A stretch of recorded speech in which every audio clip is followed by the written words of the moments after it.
Right, here we are again. Hello, everyone. And thank you for taking our time to actually watch this. I haven't seen this. I came across it about 2 weeks ago. And I've been thinking about when to actually watch it. So we can watch it together. I actually remember the uprising in Soweto. I think I was about 9 years old, 10 at that time. And the whole uprising and and and objection was that they didn't want to speak Afrikaans or learn Afrikaans. Yeah, any reason for an uprising. And and funnily enough, Afrikaans is still being taught today in schools. So what has changed? Nothing.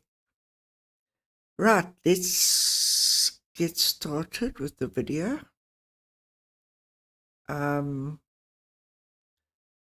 This black guy, Ike is his name. I actually came across him about 2 years ago, and I am honestly impressed. Finally, somebody that's actually brave enough to speak out. Right, let's watch. I have to say that all these countries, be it Mozambique, be it Zimbabwe, where white people have left, look at those countries. Like Donald Trump described them as shitholes.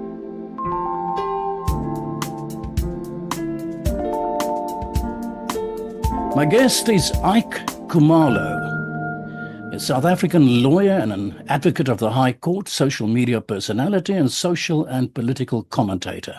Khumalo is best known for being a High Court advocate with a fierce, no-holds-barred presence on social media and public stages, challenging political leaders and institutions head-on, stirring both admiration and legal state pushback in the process. From what I've seen personally of Ike Khumalo, I've decided to call him Knockout Ike. So here we are, Ike. It is really great meeting you. Welcome to the program. Thanks, Emilion. It's been a while coming. And I don't know whether I am that fearless guy that you described, because I'm merely, doing what any ordinary citizen should be doing. Back in the days when we were young, Respect. we were respect. courageous because we were in the streets. We are called klepgoeiers. Klepgoeiers. Yeah, we are called klepgoeiers back in the days. Remember, when the ANC, they said that actually means that they threw rocks and stones and so on. Make this country ungovernable. Oliver Tambo was in London. He said, make this country ungovernable. Isn't it, sad that he was in London with Margaret Thatcher, enjoying the comforts of the first world, pushing for sanctions, pushing for armed struggle, that he did not wage. He sent the kids. You said you left around, I don't know, said around 85, 80, I don't remember when you left, but around 85, I think it was an international youth year. They created the struggle and sent the youth to fight, adults. Don't you find this amusing? The leaders, the older ones, were in first world countries talking garbage about South Africa. And we actually were working at our own pace to end the National Party's stance and that.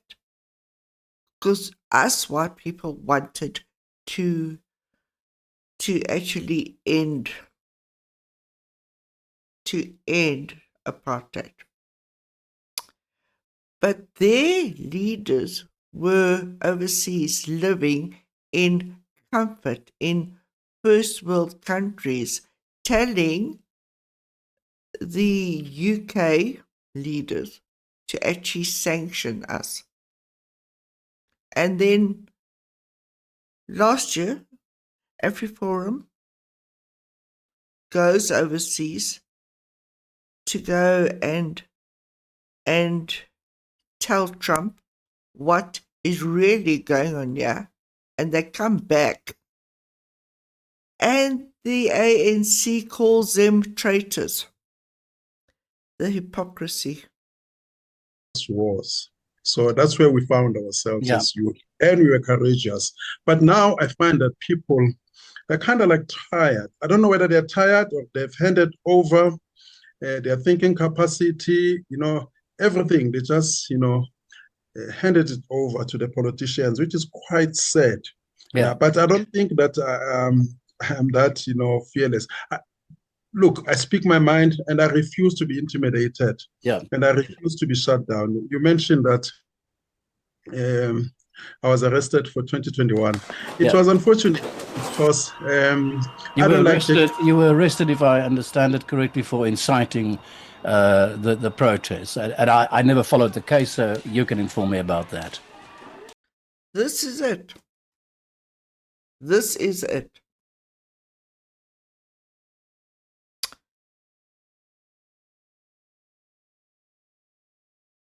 And the whole thing is that they don't just actually protest.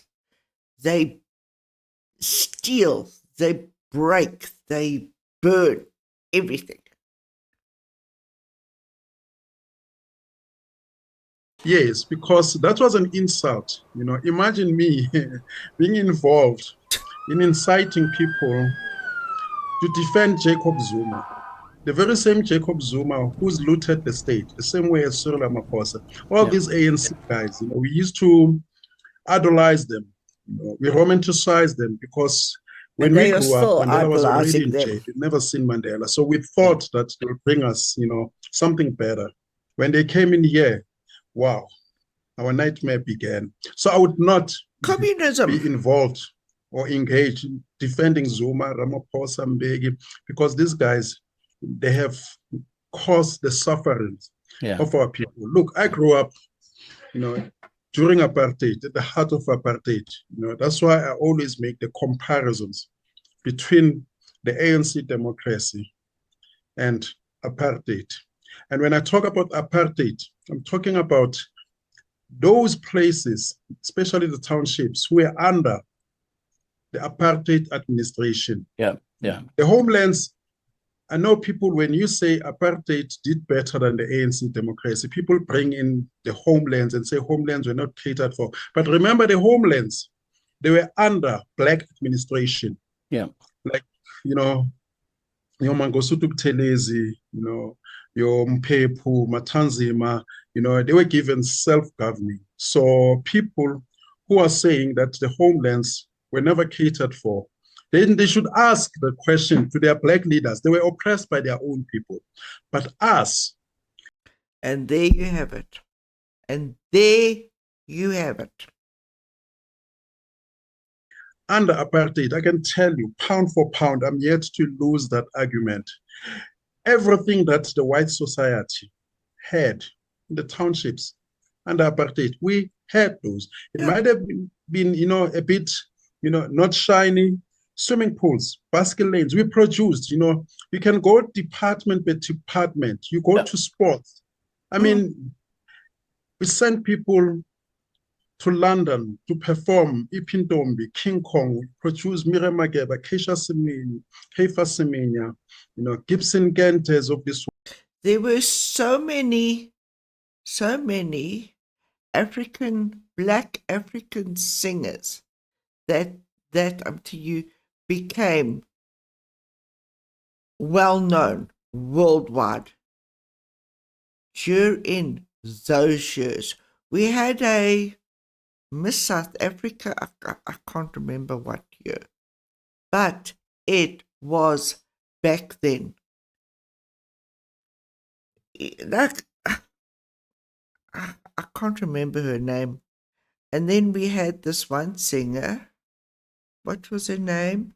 Yvonne Shaka Shaka. Or what? Chaka Chaka, something like that. She lived in a very, very well-off white neighborhood back then. And this was in the 1980s.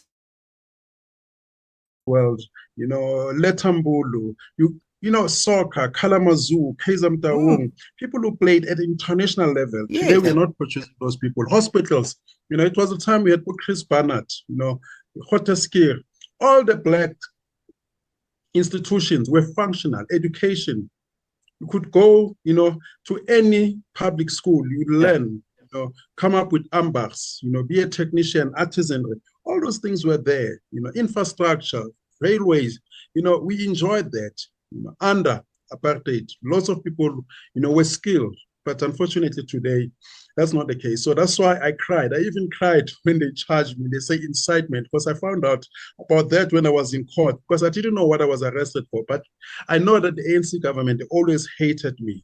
They were always looking, at ways, to shut me down, especially after I opposed the pandemic scam, because they shut the country down. Yeah. And they said, we've got a pandemic, it's a lockdown, and all politicians agreed. I said, if during the Rona epidemic, people were told you can't eat cooked chicken, you can't wear flip-flops.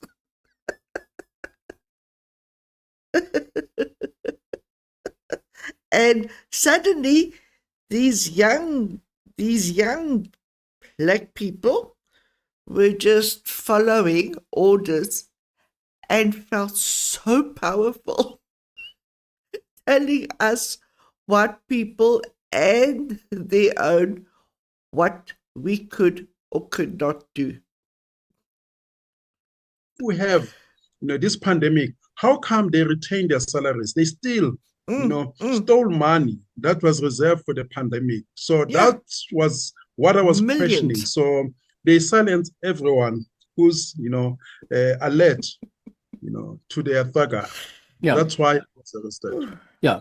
But I'd like to talk to you a little bit about how you grew up. You grew up in, I gather you grew up in Soweto. Yes. Kliptown, have I got it right? Or it's in Kliptown, it's in Pimville. It's part of Pimville because Pimville. Pimville, yeah. Khumalo. Okay, now this is a very, very old picture, because how I can tell, the roads are tarred, those cars are old models, and it's not looking that bad, shall we say. And they've still got lights up. Where nowadays, all those lights have been stolen for the metal. Yeah. And there's actually grass and plants there. And yeah. Is also a very well-known Zulu name, if I've got that correct. Is that correct? Is it? It's a famous surname, is it not? It is the most common surname. Khumalo Zulu. Well, yeah. Most there, there will be Khumalo and Zulu, like your Ndlovus, but Khumalo's also adding to that some of the most prominent people, Yeah.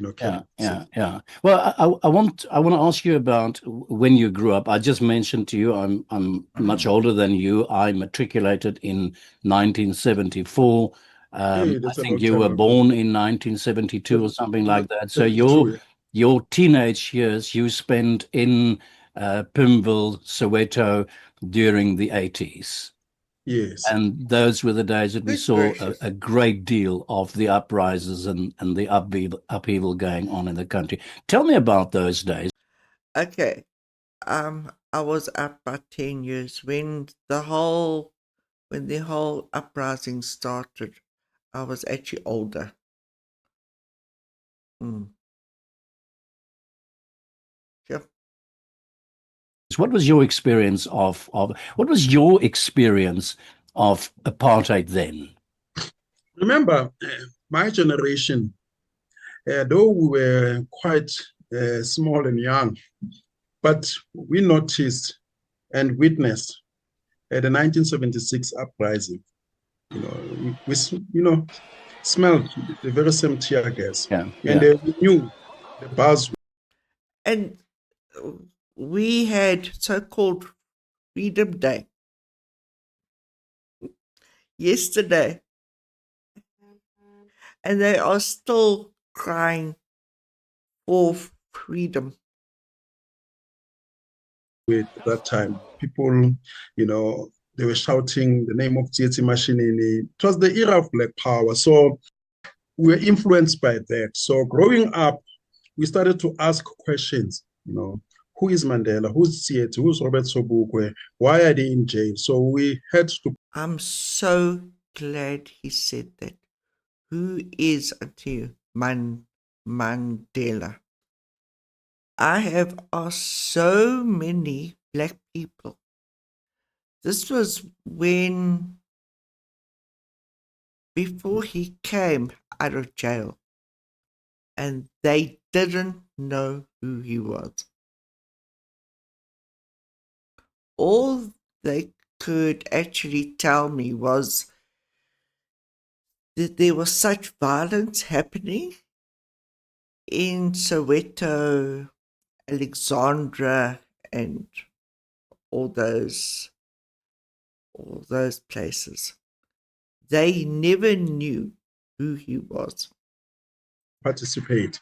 And it comes, at that time when the struggle was intensified. You mentioned earlier on when we spoke that the first necklace, I think it was 84.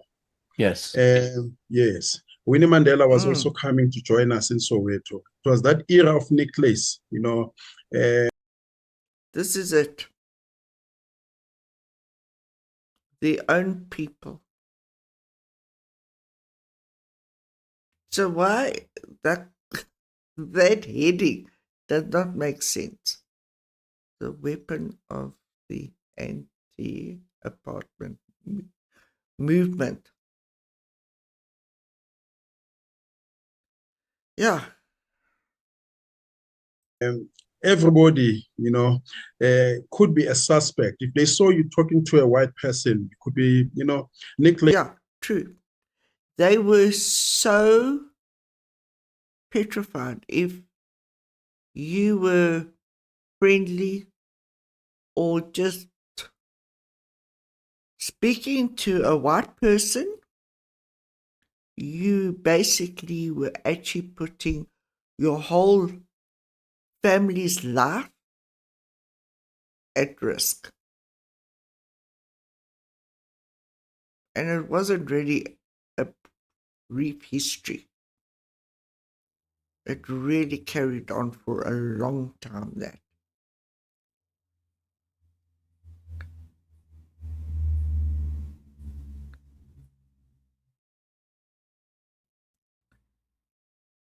February 2024.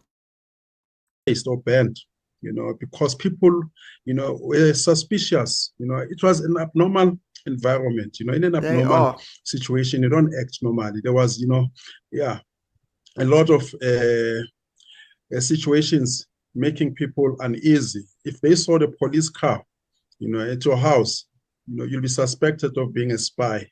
Yeah. And innocent people also, suffered. It was in that era. So we started, to say, you know what, let us revolt, make this country ungovernable, as Oliver Tambo was telling us.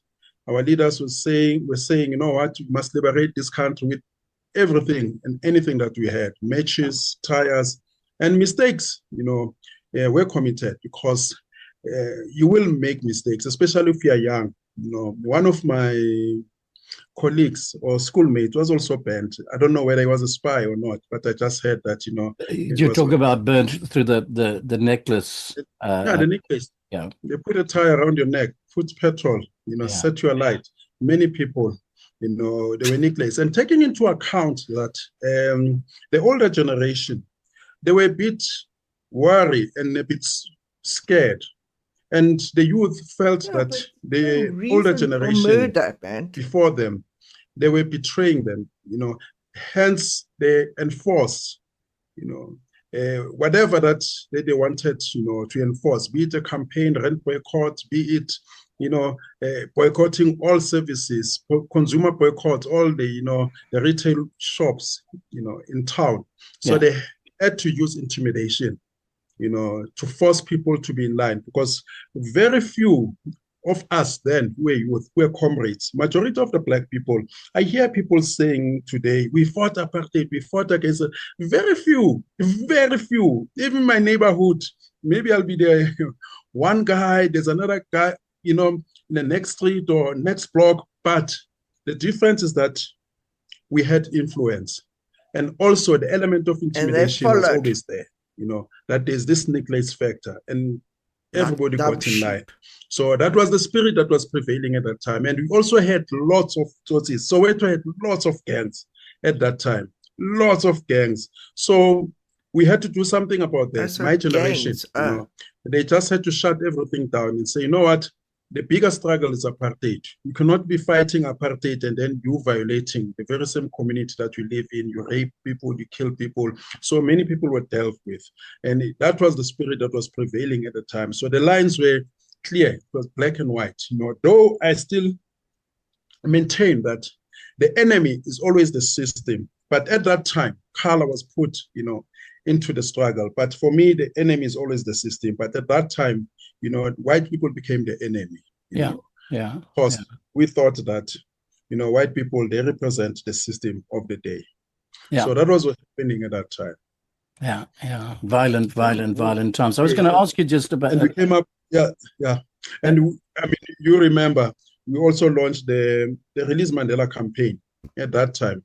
Mm-hmm. And taking into account that international artists, they also boycotted South Africa. Michael Jackson, some of the sporting stars. So that also influenced us. Your big Wembley concert in the UK at the time. Yeah. It also added to that. Yeah.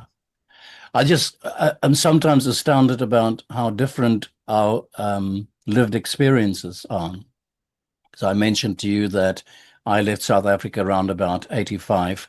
And I mentioned to you in our little pre-discussion that I was a young journalist working for the SABC, and it was my job. One of the things I had to do was to cut the visual material, to prepare the visual material for the news broadcast on that woman of Duduza, who was the first woman who was not the first woman to be necklaced, but the first necklacing to be caught on camera. And that was one of the things that actually got me to take the decision to finally leave South Africa and to come to Europe. How did you look at white people from the perspective of the young boy who was part of the Klipgooiers, the stone throwers, during that time in South Africa's history? Look, in our struggle, even though we identified that the system at that time was advantaging white people, but we never saw any and every white people, because there were white teachers in our townships. Mm-hmm. Some were still left, post 76. We could distinguish between that. There were, programs like, I remember in the 80s, there was a Star Suicide Fund, They took black kids to Natal where they mixed with other races. So we could distinguish at that time, who's the enemy, mainly the security agencies. I actually remember that because we felt sympathy, sorry, for the young black kids staying in Soweto or whatever place. And the school raised funds for the kids to go down to actually experience the sea because they had no concept of, to you, the sea. And now there's none of this. And the companies, because we started to target your company cars, that they should be be the target to cripple the system. You must cripple the economy. Even at that stage or that early, the youth, they were conscious, because they would mobilize each other and from time to time engage, have meetings, and identify, or in an attempt to identify who's the enemy. Of course, there were doctors, there were surgeries in the townships. We wouldn't target those. There were guys who were doing philanthropic work. I remember in Painville, there was a guy called Chuluga. He owned a soccer team, or he sponsored a soccer team. There were guys who were doing good work. So we'll be, able to distinguish, especially the liberals. Taking into account that there were people like Helen Suzman. I think they had an influence. There were people, coming to the townships doing good. So we distinguished that. I know that 76 probably it was more chaotic, than that. But post 76, most of the township schools, high schools, they had white teachers, white principals. We could distinguish, who's the enemy at that time. Yeah. So, you remember in 1970. Sorry, but this is so odd. So, if I'm correct, so the teachers and the principals that were there were good, and all the other white people that actually never went there, they are bad.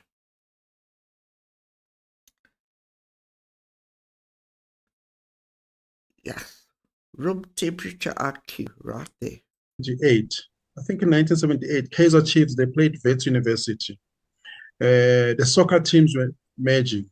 Already the vibes, it was about uniting. One day, we'll walk hand to hand or hand by hand, with fellow white people, coloreds and Indians. So the vibes were there, soccer teams like Acadia Shepherd, UN Highlands, Lusitanos, they came to join the Black League, in the national NPSL, so not everyone, was an enemy, that if you saw a white person, he had to be killed. Take me to the moment, the day when Nelson Mandela was released from prison. You're taking me back. Sure. How old were you? What, 14, 15, 16? I remember 1990. I was born 1972. Okay. Hey, you're making me cry, man. You're taking me back. I don't like I don't like to be emotional. But that day, we went to Jabulani Amphitheater. We never thought that Mandela would be released at some point, because we always told that, you young people, you're always fighting for Mandela, and you'll never see Mandela. You'll never see Mandela alive. Mandela will die in jail. So now, to be told that Mandela is coming out of jail, it proved us right, to saying that we're right all this time. Because I remember F.W. de Klerk announced that he was going to release Mandela. We didn't believe that, but there's pictures of Mandela where they already say. I'm just trying to understand, because the black people I spoke to were all grown-ups. So concerning Mandela, so the kids must have been told this, that there's a person Mandela, and he's going to free us. Yeah. But the old Mandela with the haircuts there, with the line here. Yeah. But when he came out, it was a different, a graying Nelson Mandela. So some of us in Soweto, we went to Jabulani Amphitheatre at the stadium somewhere not far from Winnie Mandela's house. So we also went to Mandela once they announced that at 3 p.m. he was released. I'm telling you, that was the happiest day of my life. I want to say that the happiest day of my life, it was when I got my firstborn, this and that. But that, I've never seen so many people so excited at a goal. We never slept that day. For 2 days, we went to Winnie Mandela's house, so waiting for Mandela. He was in Cape Town to come back to Joburg. It was crazy. It was crazy the whole night. I've never seen people, so united. Even the police who used to chase us, they were celebrating, people spinning cars. It was like South Africa had won the Soccer World Cup. That's how it felt then. I don't think we'll ever get, that happy or so happy, like we were in 1990, because we had lots of promises. People thought that their dreams, will be fulfilled. Everything that we've been fighting for will be materialized. We had so much hope. Yeah. So, rainbows and unicorns.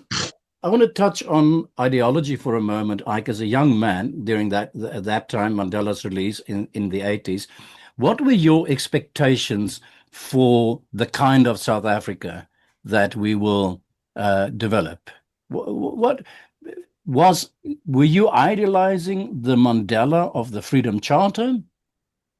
Or was there any particular expectations around that Freedom Charter? Was that how you saw? Look, at that time, I was beginning to question.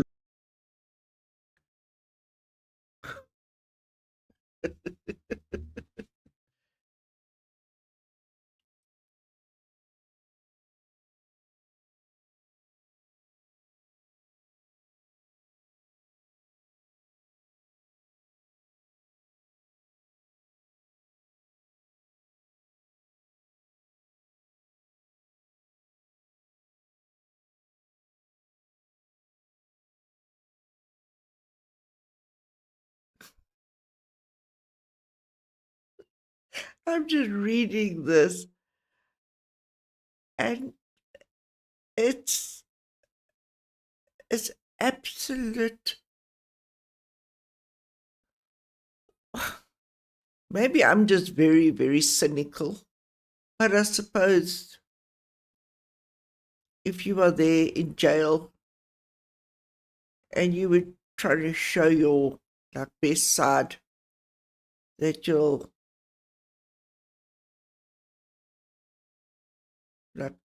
write down all the stuff.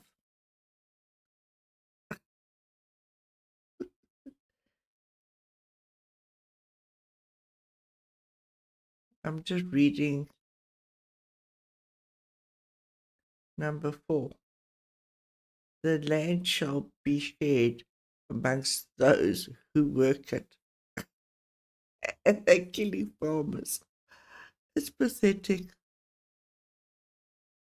And number 6, all shall enjoy equal human rights.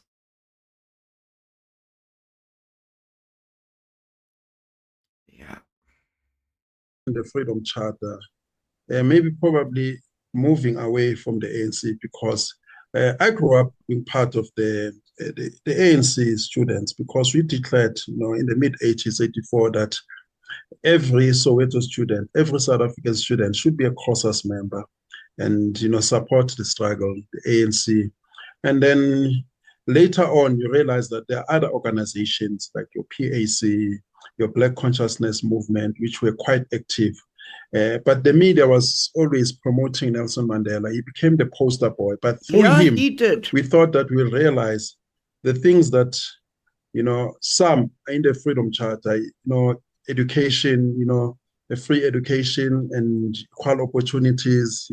We thought that when these guys came from exile, came out of jail, they're going to continue where the Afrikaners left, make townships to look like Sentin, the suburbs, expand, take the blueprint that, they have adopted. Because make no mistake, the Afrikaners, they left us a first world country, the drainage system working, everything working today. Yeah. And I hear so many young black men absolutely denying it. Yeah. South Africa was a first world country. Can rain for 10 days, 40 days, 40 nights. After 2 days, you'll be told to use the water sparingly. There is no water. Afrikaners, they knew, that the drainage system must work. The water must be channeled to dams and reservoirs. So we thought that we'll continue with that. And we never thought that we'd be fighting for something as basic as service delivery. They are taking us to the bundus.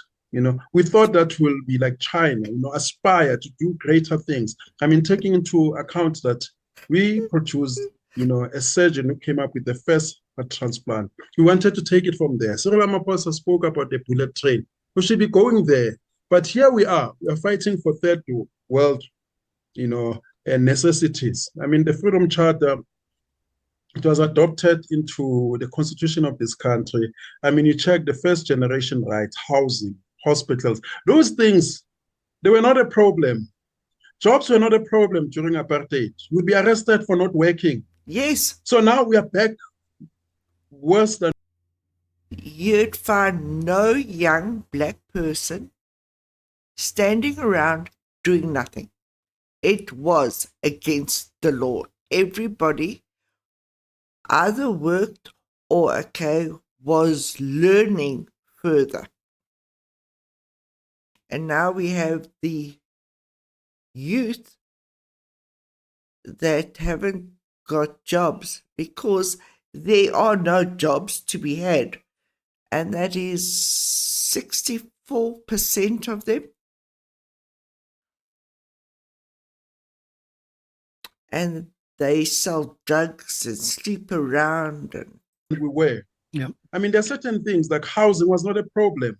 If we are under apartheid administration, the people who were coming from Bantustan, they came to Joburg. Some they went to the hostel. Some they didn't have houses because they had to flee their homelands because they were searching for better opportunities in the cities that were run by the administration of apartheid. So we never thought that we'll be fighting for things that we had. Everything that the black majority they fighting for today are things that we had. So it is quite amazing when you look back, people fighting for jobs. There was no problem. You'd resign from this employer the very same afternoon, be employed, by another employer. Schools, we had schools. I just want to tell the story. It was the funniest. A couple of years ago, I think it was 2006, towards the end of 2006, and I had this one black friend, and the company where she actually worked at, they had to close down because there wasn't any work or that kind of thing. She was so cross with her boss. She demanded for him to find her a job. Yeah. We had our own universities. You could argue maybe the standard. We had our teachers' colleges for free, nurses' colleges for free. You'd be paid. Yeah. You went to Amber schools. You'd be paid to be an artisan, So today, it is amazing, where we find ourselves and people still voting these guys, still, thinking that these guys, could take us elsewhere. The problem and the mistake that we did is to think that these guys could improve our. I'm sorry for chopping it so many times. when Nelson came out of jail, he promised free housing, free medical, free everything. And they had it. Country Oh, coming God, you from can't exile. be Look at stupid. these guys.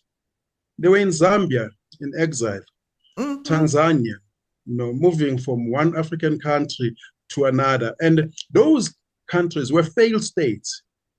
Uganda at that time, they had Idi Amin, Tanzania. You look at those, countries, and then where will these guys learn how to, administer a country sophisticated like South Africa, which, a nuclear power station, how do you expect these guys, to push? If these guys, they were in exile, maybe like Yombegi, London, Netherlands, Canada, maybe they Russia, could have come up with a better plan because they would have China, seen what is Iran. implemented in those countries, but they've learned corruption in these failed states.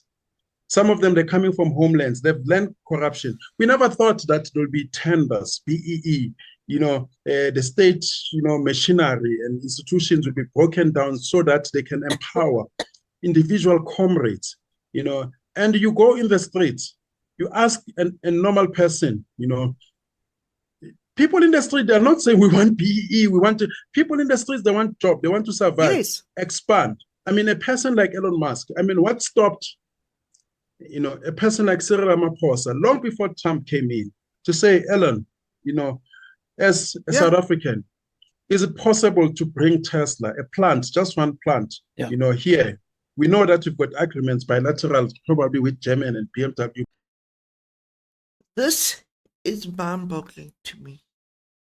We could have done this, but the ANC is the plug that is holding everything up. It is their ideology that honestly belongs in the jungle. But, make concession, employ people, start a plant. But the emphasis is on the 30% BEE. BEE that, only going to empower a few, Petrus Motsepe, people in the streets, they're not saying we want ownership of all the white. They say, you know what? We want jobs. Yeah, we want to be, all they want. Skilled. We want to start our own businesses. And the government of the day, they're competing against those people, or against those people's interests. That's why South Africans, they should never, ever, ever, ever, vote the ANC back into power. ANC, to me, it is a criminal government. And unfortunately, this election system that we have, the parliamentary system, it does not cater, for people like me, people who are angry, disgruntled, to punish these guys after elections. It cannot be that the person can come up with a political manifesto and say, I'm going to do 1, 2, 3, and you fail to meet all those targets. And then after 5 years, you go scot-free. And instead, you've looted the state. You've used opportunities that you got in government and you don't pay. There should have been a court system that says, you know what, you promised us, you've hit us with false advertising. The same way as you advertise a product, be it a motor, a manufacturing company saying that I'm producing this car is going to do ABC. But if there's an electrical failure, they must recall those guys or compensate people. So these guys, their pensions, they should have been seized. Business interests, they cannot, benefit from the system that they have collapsed. But it is happening. It is happening. So which is like crazy.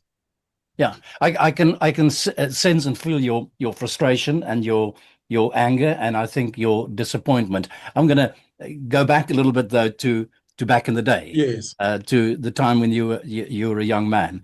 I'm trying to find out for myself. You were fighting for freedom. Yes. What did that freedom mean to you? Did it mean an ideology? Did you have an idea about what that freedom would look like? Remember, the ANC at that time was sponsored by Russia.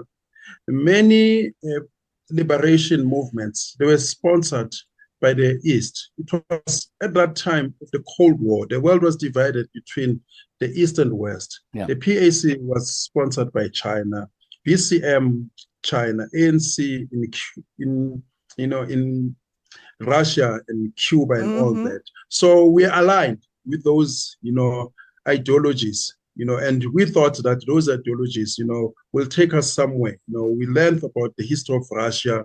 We didn't know the details, unlike now, but an average person now, like now, you ask me now, I'm not interested in dogma. I'm not interested whether you're a Christian, Muslim, capitalist. I'm interested in functionality. What works, implement it. There are certain things that we shouldn't box ourselves. If you're doing good, are you gonna, have a scorecard and say, wow, that's socialism or that's capitalism? You want what is good. We've seen, what socialism looks like in Cuba, in Russia, after the fall of the Berlin Wall, and you realize that people are not really that free. People want to be free. People want to dream. People want to have their own, companies. That's why when the ANC took on, the position in government, they came up with this mixed economy that, we should mix the two, because they realized that, the socialism has collapsed in Russia. In Cuba, it was not functioning there as, we're told, they came up with that mixed economy. And I can tell you, if, you're going to call yourself a communist, a capitalist, you're going to fail. Like for an example, there's government houses, RDP, that's an element of socialism. Yeah. If a person who's wealthy is giving back to the society, that's an element of socialism. If someone is making profit, that's an element of capitalism. Is it wrong to make profit?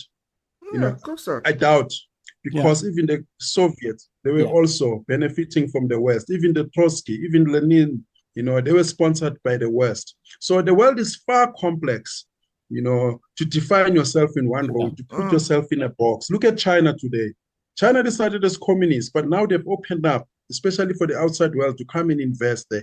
You could never be one thing. Yeah. That's why I always say you can't be one thing. You cannot be, absolute.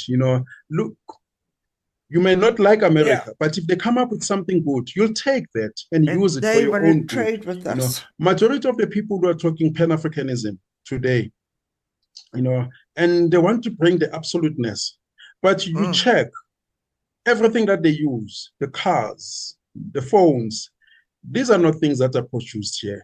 So civilization is a development of mankind. Everyone contributed, and you take that, you move forward. If I'm in a sinking Titanic and somebody comes, I don't care what is your dogma, and you say, Ike, look, help me to offload this boat so that we can sail to Thailand. I'm going to take that, and both of us are safe. When you get to the Thailand, we shake hands and say, you know what, you are my brother. See you next time. If I die first, bury me, visa. And that's it. So I'm not interested in dogma. So that's why most people, I know that they call me an Uncle Tom or Sambo, because I'm saying things, for what I see. I mean, my neighbors, it is my duty. When I see a robber, I don't care whether they are white or black, even themselves, they'll call me and say, Ike, we see guys that, are suspect here, they're suspicious, and I come through, I will not say, no, he's white person, or you're a Protestant, a Catholic. Yeah. It won't matter to me. At the end of the day, is to survive, and we inherited a country that was national, and who built this country? Look at other countries. So for me, it's about that, being pragmatic. Let me ask this question. When the changes came, did you, I remember the African National Congress's chief here in Holland, the day before the elections, he came to visit me in my house here in Amsterdam. And I remember him saying, now it is our time to eat, my brother. Remember those words like yesterday. So the question I want to ask is a little bit more nuanced. Did young people then, you then at the time, felt that a little bit that now it's our time to eat, but more, did they feel that white people must pay a price for apartheid, that white people must give back, that white people have a moral responsibility? The young people at that time, they were influenced by socialists.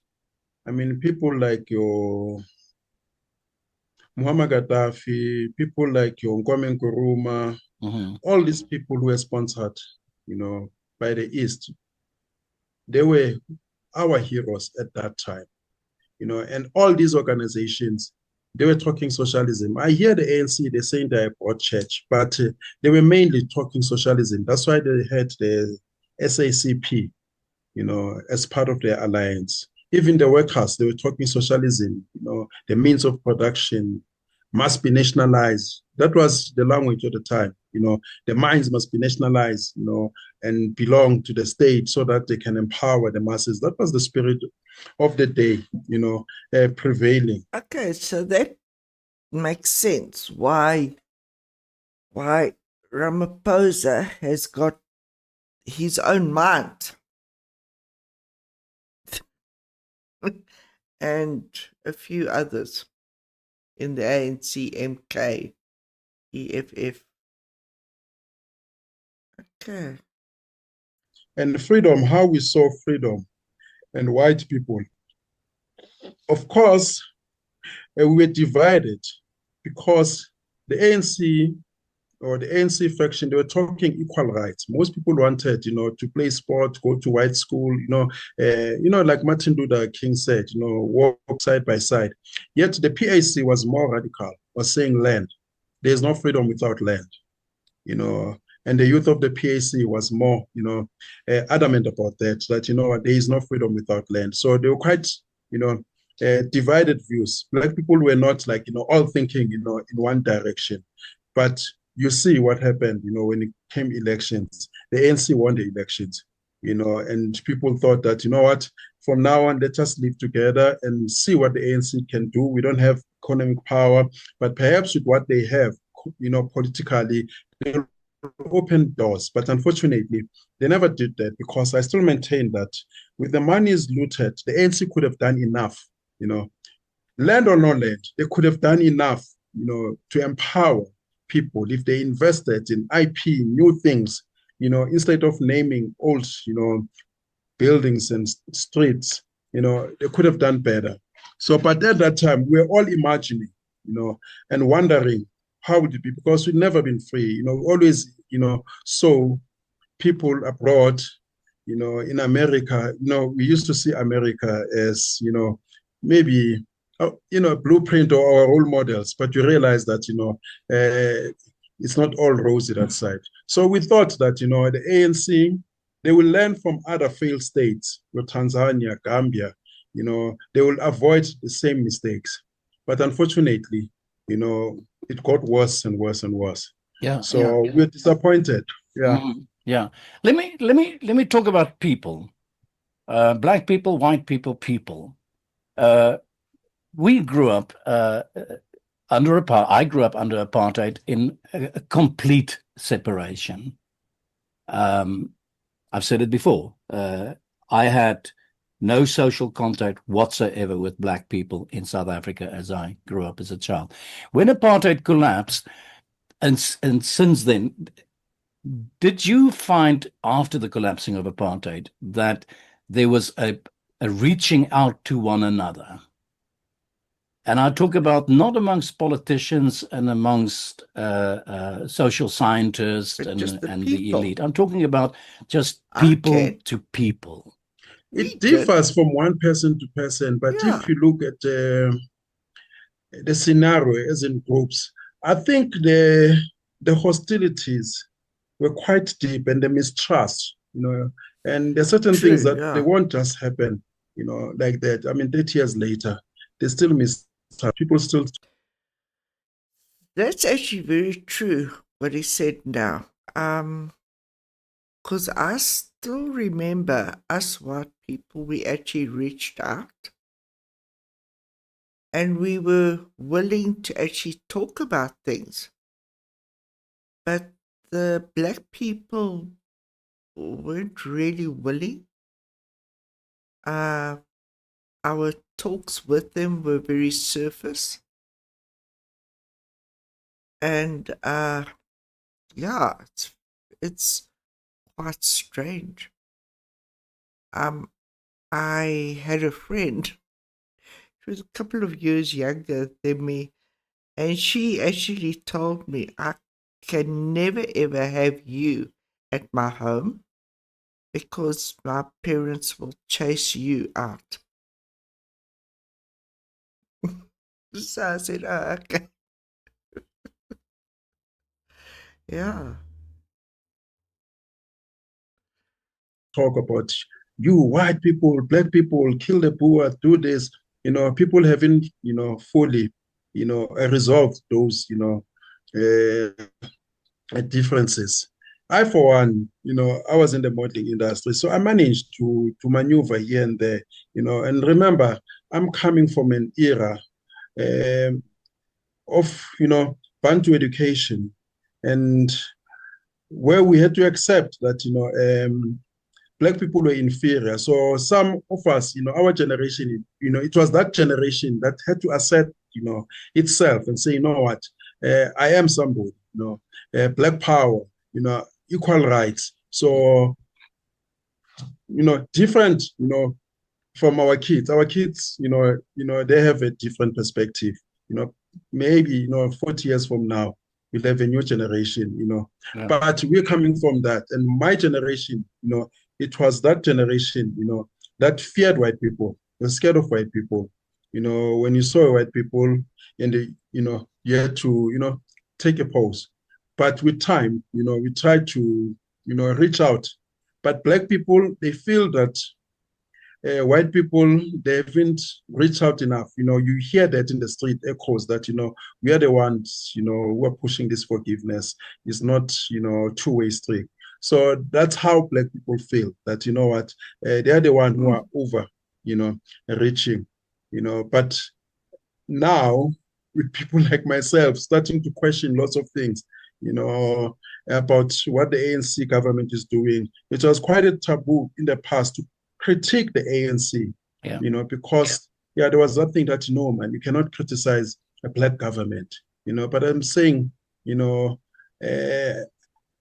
I don't care who's the president. From 1990, I've been saying the same thing. I don't care whether the president is white or black, as long as you're doing what I want.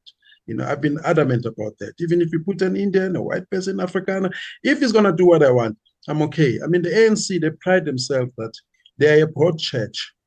They speak of, that they are a multi-racial organization. Sometimes the schizophrenic comes in, they'll say, our people. And when you ask them, who's our people? They cannot define that. When they say our people, we know that they mean blacks. How many white people are going to be at your next barbecue? I'm alone. I'm alone. So that's why I tell whoever is in my life as a life partner, I tell you now, you're now my buddy. I don't have friends, you're my friend. And then that's a mistake, because sometimes women, they think that this guy doesn't have options and it's too much, it's always here, So, but I'm an open person, But Indian friends, I'll invite them, colored friends, people that I know, colleagues, and some of, darkies. But usually I'm not a person who hosts events, and I'm quite, a reserved person. Yeah. But I can tell you, when you talk of social cohesion, the number of white people, I don't know, I think it's, not growing as fast, it's dwindling. And the politicians, they're using the black anger, to open up doors for themselves. I mean, you've got parties like the EFF, you've got parties like the ANC, once in a while, they will, and cook a storm, try to, rise the anger, use the black anger so that they can open up doors for themselves, insult people like your Rupert, and say, no, these guys are racist, kill the poor, kill the farmer. They know that, all they want to do is to eat. I think people are catching up to that, no, these guys, they don't have our best interests. They just want to be in parliament, open up businesses for themselves, and then eat. So people are catching up to that. And I think, you know, in time, it will not matter to many people. The whole problem is that I don't know how much time we actually have in South Africa. I really don't know. Because last I heard, Ramaphosa has got his sticky little fingers into people's pension funds. And the white squatter camps are growing at a very, very, very fast rate.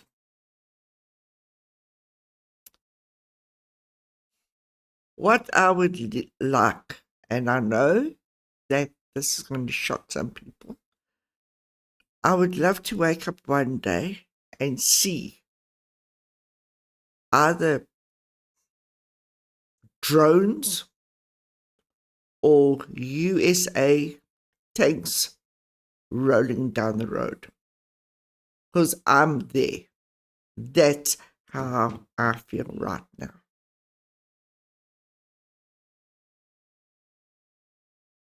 To just get this ANC, MK, and Julius Malema and all these corrupt people out. And just stop with the absolute bullshit of pretending that you know what you are actually doing. Just face facts. You don't know. I mean, I have heard so many black women with children who just want a job to actually be able to feed their kids. And also husbands as well, white and black. You know, whether the skin color is black or white, people want the same things, you know.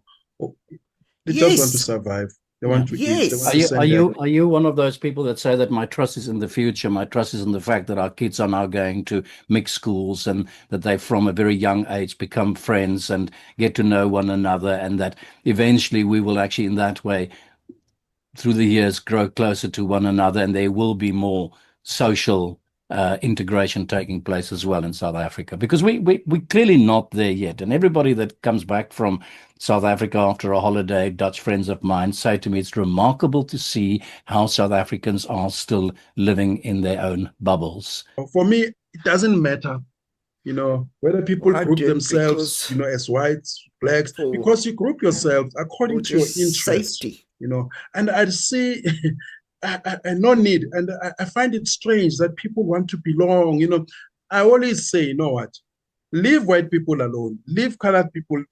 People want to group themselves, you know, as whites. They start their own school. Leave them. You know, if we get along, we get along. It is okay, but call what they do and bring it to your own township. I always say, you know what, black people must stop chasing white people in their schools, their churches, and, you know, build something of your own, like the Indian community, wherever they are. I'm so glad that he actually spoke about this.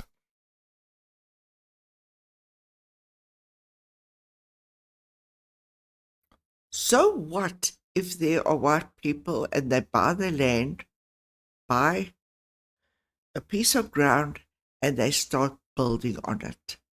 They paid for it. Let them build on it. You guys do the same. They copied from white institutions and they built it for themselves. You know, if white people come and join you, so be it. If they don't, but, you know, and then, you know, you want to, you know, to live. In the end, you want to survive.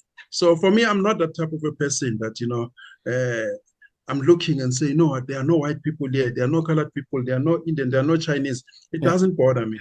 I just want to survive. Unfortunately, black on black for me, this point in time, it's affecting me the most.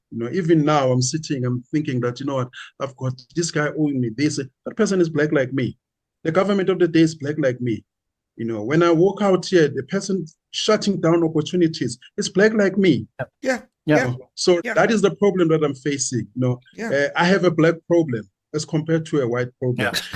Look, the system, I understand how politics work, the system, the multinationals, the globalists, all that. I understand that, that our economy is controlled from somewhere, the lobbies and all that. But when I walk out here, I know the criminal is black like me. People who stole my, from my property, broke into my house, they're not Terre Blanche. They are not Van der Merwe. They are black like me.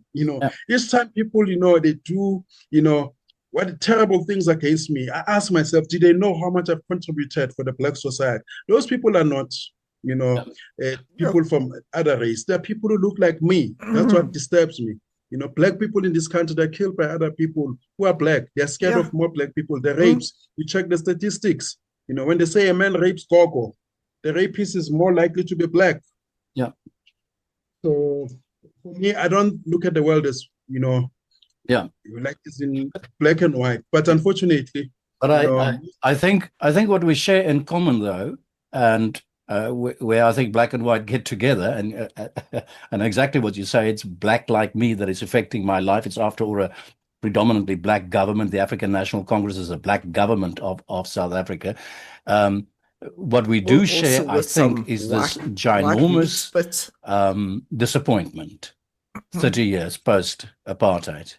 And what I get from Dutch friends and I get from people that were, in fact, even in the anti-apartheid struggle, is a sense of amazement of how, and now I'm going to say it in not a politically correct way, but how this black government has literally screwed the country up. Yeah. In the last 30 years. Totally. It is astounding. I had some figures that I had a look at this morning again. And let me tell this, and let me mention this as well. The days that people did not want to criticize Nelson Mandela or criticize the African National Congress here in Europe, those days are also over, because people are genuinely astounded at the massive, massive destruction of South Africa during the last 30 years. I did a little program with a young black filmmaker who makes films about Johannesburg, and he shared me visuals of modern day Johannesburg. It is a shock to my system to see the images, because that was my town. That's where I lived when I was a young man, when I was a young student. As I said to him, that's where I fell in love for the first time, in that city. I would go 3 o'clock in the morning to go to High Point and go and buy cigarettes or whatever the case might be. So what we share, I think, in common, Ike, is this almost not able to understand how is it possible the destruction that had taken place in South Africa. Oh, look, Africa. The raping of the land over the past 30 years. I've got all the statistics here, and I don't want to read them all out to you. I think you know them. How did that happen? It's bloody depressing. How did that happen?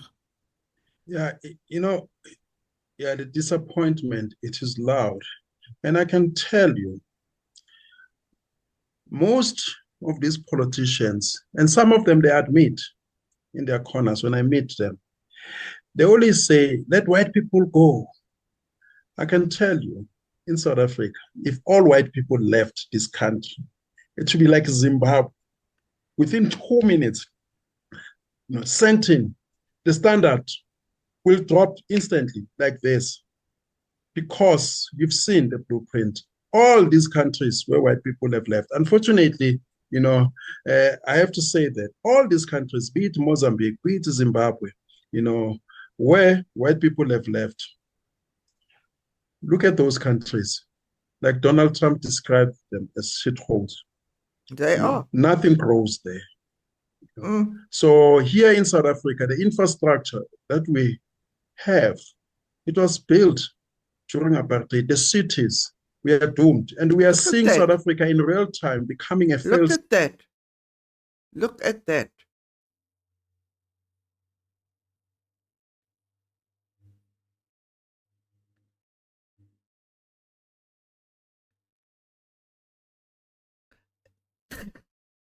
That's actually like China with these like sinkholes.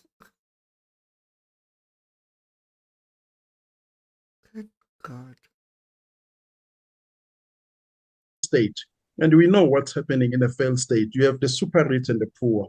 In between, you've got these politicians who are runners and people who are making money, church leaders and traditional healers. Because when people have lost all hopes, they go to church and then they get scammed some more there. Yeah. So it's unfortunate that is, coming to that, that. Yeah.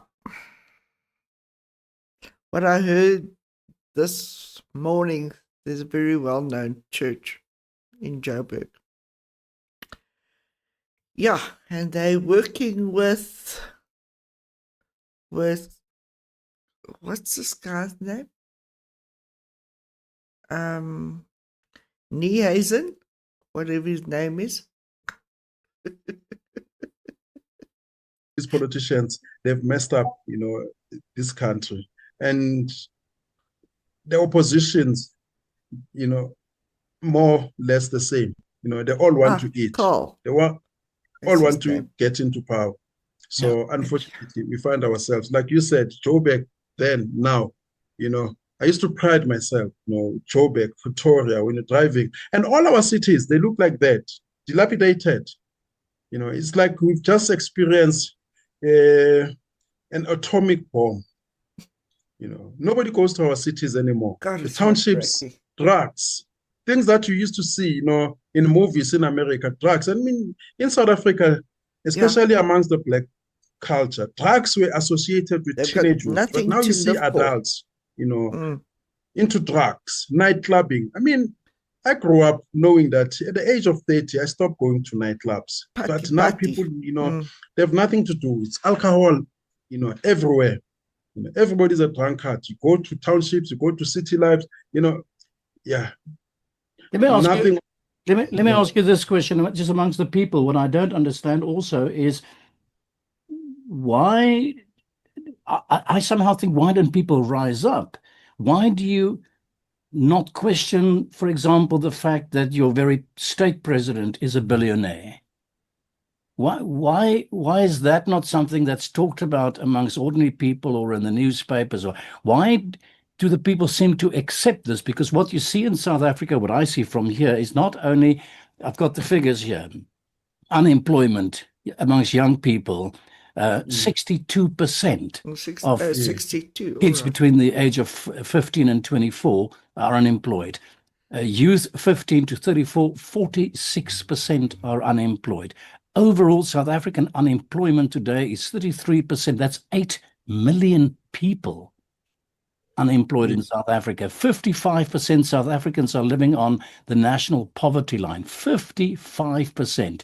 25% of the people in our country, what are we talking about? 16 million people cannot afford to buy bread tonight to put on the table.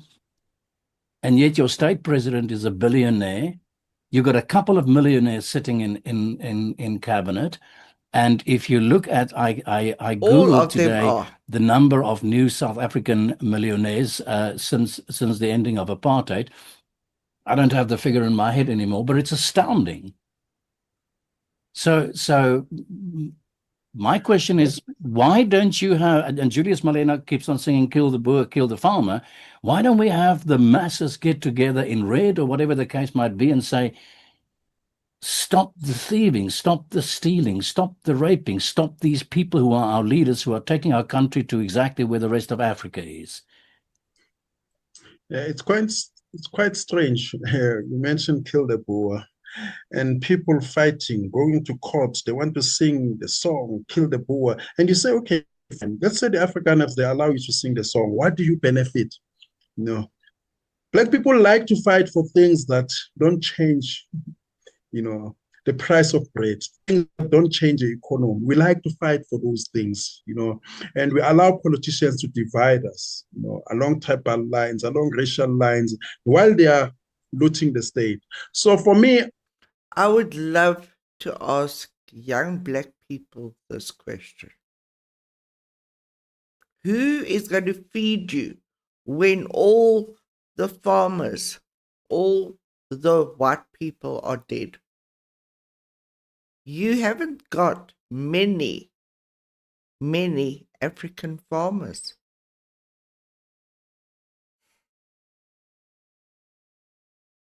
You know, it's one question that I ask myself, and I've become hated because I ask myself, why is it that people are not rising up? You know, people are so invested, in things that not changing their lives. An average South African, an average black man, is worried about the soccer team who's going to win a soccer match, a private entity, alcohol. I'm saying, we should be questioning these guys. I've seen other countries like in Sri Lanka, people rising up, even in Romania, when they took out that dictator and his wife, forgot his name. People rose. Yes, people rose. So as South Africans, it's puzzling that why do they accept the status quo? I keep on questioning them. And so what? You don't have to accept the status quo. The very same guys who are in government, today they are promising a better life. Look at Jacob Zuma. Jacob Zuma was in government since 1994. All he did is to empower his people. You ask them and say, look at this guy. He's living in opulence. Look at his kids.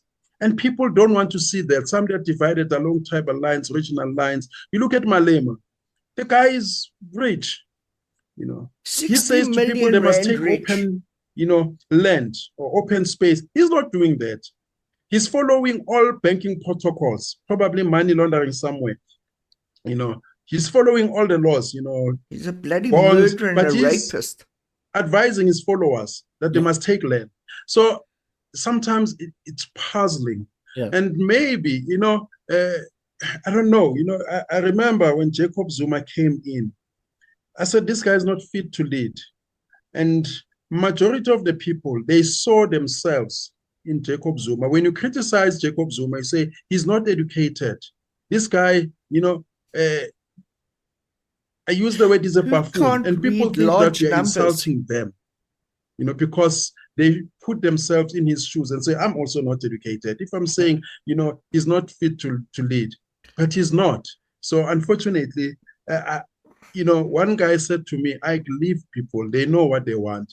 And that's why, there was one interview, I said, I think I should walk away from the black people, focus on myself, because I've tried, time and again. Yeah. In 2019, you think that they'll vote different. They vote the very same guys. Yeah. Come 2024, ANC should not be getting the numbers that they're getting. Look at the top 5 parties in South Africa, in government, 90%. These are parties standing against South Africans on immigration, on COVID, on everything. These are guys who are pushing, the interests that are against the masses, but people still vote these people.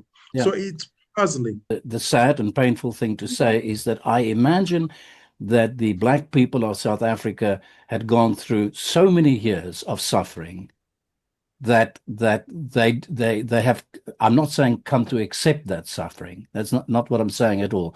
But I think that suffering is just a way of life. I found the figures here on my statistics. New South Africa created since 1994, roughly about 48,000 US dollar millionaires. Yeah, so that's that. The gap between rich and poor has grown in the new South Africa, in the new democracy. The top 10 earners today take home 65% of all the income in South Africa, whilst the bottom 50% earns less than 5% of the national income. But I don't understand why people are not rising up against that fact. And the majority of these people, so who are BEE beneficiaries, most of them, they're plugged into white companies that are already existing. They're not starting something new. They're not employing anyone. And this is the thing with this whole BEE stuff. If the company agrees to actually follow the rules, they just handpick a family member, a friend, ANC, of course, MK. So this black person's just like a piece of shiny paper just to actually show we holding this whole company ransom.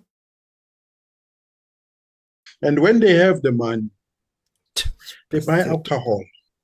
They promote the degeneracy, the slave queen culture. They're into nightclubs, buy alcohol, post it on social media, bragging. And people idolize that. You know, I normally say that South Africans, mainly black people, they don't hate corruption. They hate the fact that they're not benefiting in that corruption. Because if they hated corruption, they would have risen. Yeah. You know, they don't hate corruption. They just want to be part of that. You're waiting in line. So when Ike Khumalo comes in and say, you know what, these guys, they're nonsensical. It's like I'm destabilizing the queue because they're waiting in the queue. They're waiting for their turn. You know, they say, Ike, sit down, you know, hoping to be next, you know, in line or in parliament. That's where we find ourselves. So, yeah, but I'm really, really exhausted at times when I think of the Black cause. I'm saying, you know, if people took themselves seriously, they should be, you know, standing up and saying enough is enough. But they're not doing that. I don't know, maybe one day, you know, because in any revolution, sometimes you can never know what will create the spark, you know, and it could be something so, you know, small or minimal, and then people rise, you know, like we've seen with the Arab Spring, other revolutionaries, you know, the thing that you think that people are going to rise because of it, it's not usually that, you know. It's a small spark. It needs a small spark for the whole thing to. Yes, but I'm surprised, you know, and I cannot say because they've been through a lot. There are some countries where they've been through a lot.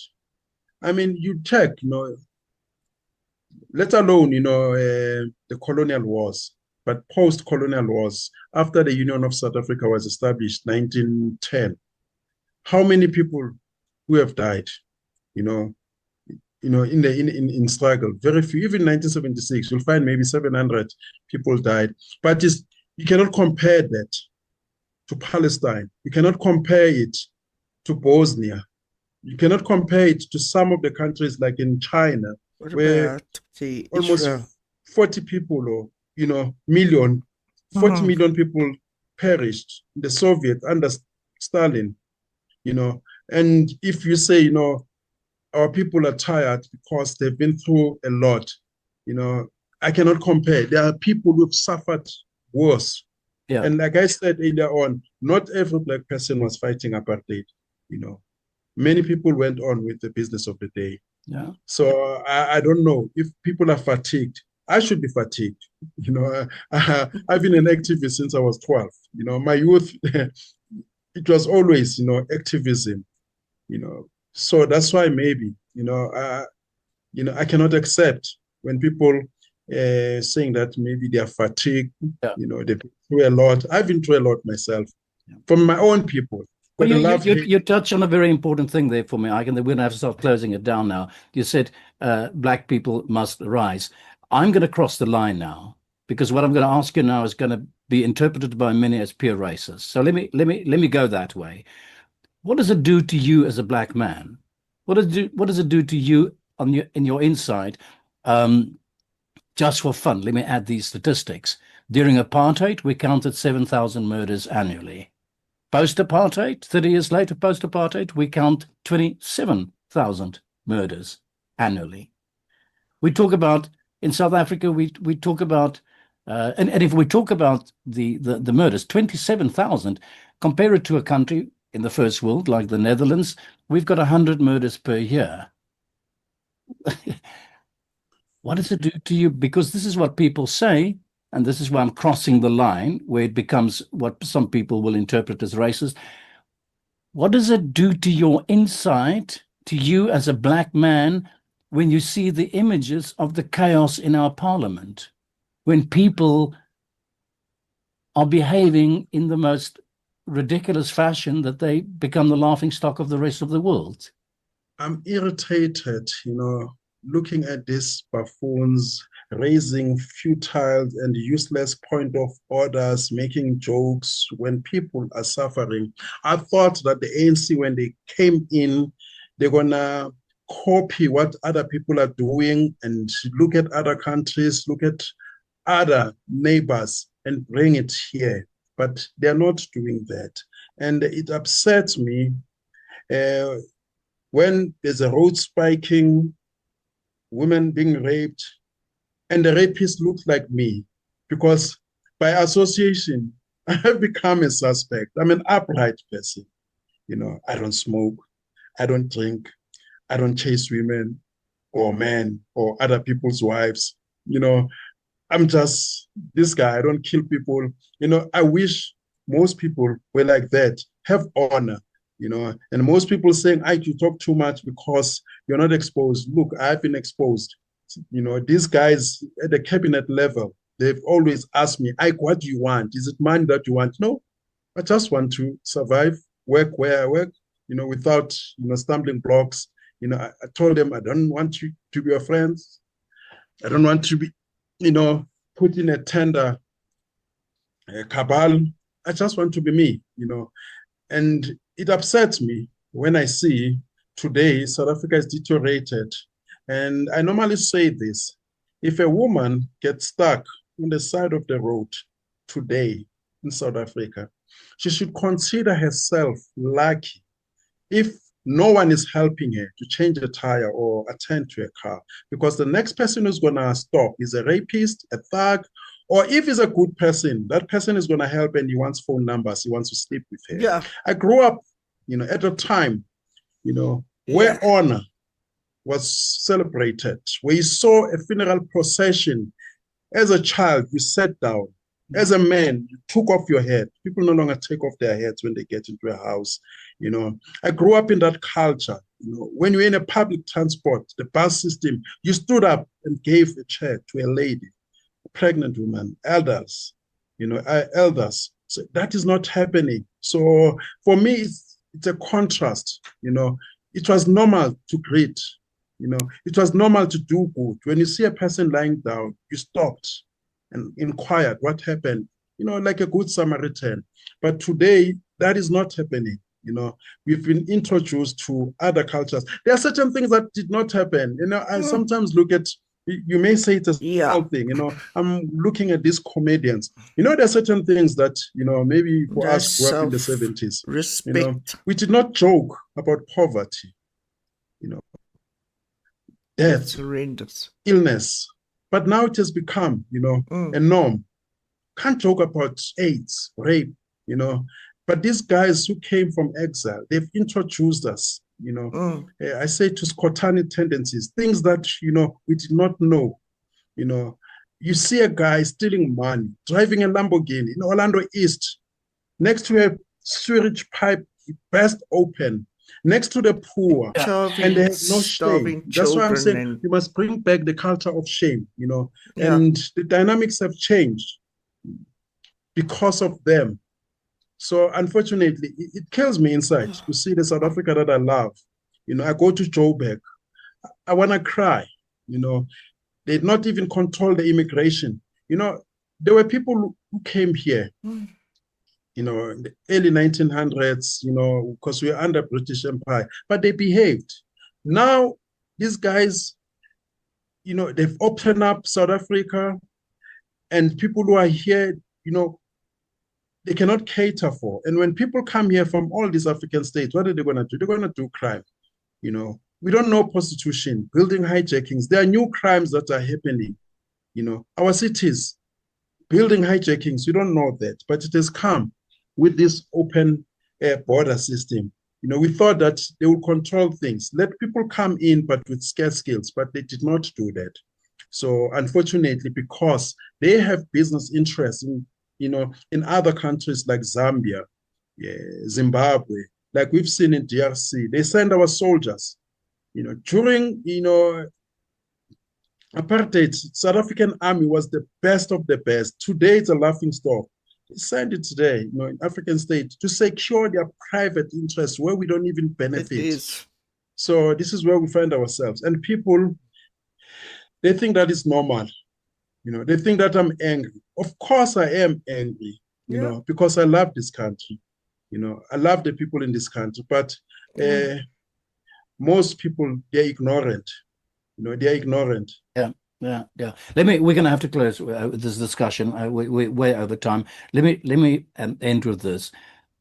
Will you agree with me, or don't you think it's time for us to sincerely think? And now I'm thinking in terms of black people, and I'm thinking about white people, because I also hear the anger from white people as well. I feel their frustration as well. I feel their anger as well. The loss of dignity that we have in South Africa. Isn't it time for us, white people and black people and brown people and colored people and Indian people, to really make a whole new pact with one another? Because my suspicion is we desperately need one another. Yeah, but we should. But unfortunately, we are being divided by politicians. Like, once in a while, I mean, the ANC and the EFF, they will bring maybe the issue of Arenia. Are we poor because of Arenia? 2,000 people living in a farm. Are they our cause? And the people that live there bought that land. What does it matter? Of our poverty. The cause of our poverty. The guys in government, they control the system, and we should not allow politicians to divide us, because deep down we want the same things. We want our kids, to be looked after. We want, to survive, and live, another day. So I think in spaces where we find ourselves, you should challenge the status quo. You look at the colored community. I mean, there's gang violence there.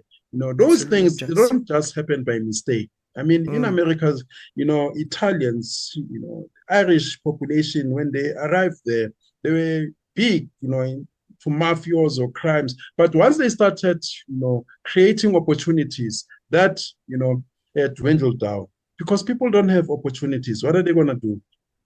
So unfortunately, we allow these guys to divide us, along racial lines, tribal lines, language, So it's sad, but I hope that one day we'll reach, that point where we say, what, enough is enough, because for me, the system is always the enemy. If things are not going well, it is the system, and check, who's controlling the system. So we'll fight those guys and say, what, we had enough, get out of government, Unfortunately, the opposition parties that we have, more or less the same. And that is true. I cannot tell any difference between the DA and the ANC. What the DA has done to the farmers is beyond shocking. So, I just thought that you would find this enlightening, listening to what's happening in South Africa and what South Africa was like. So, thanks for watching. Bye.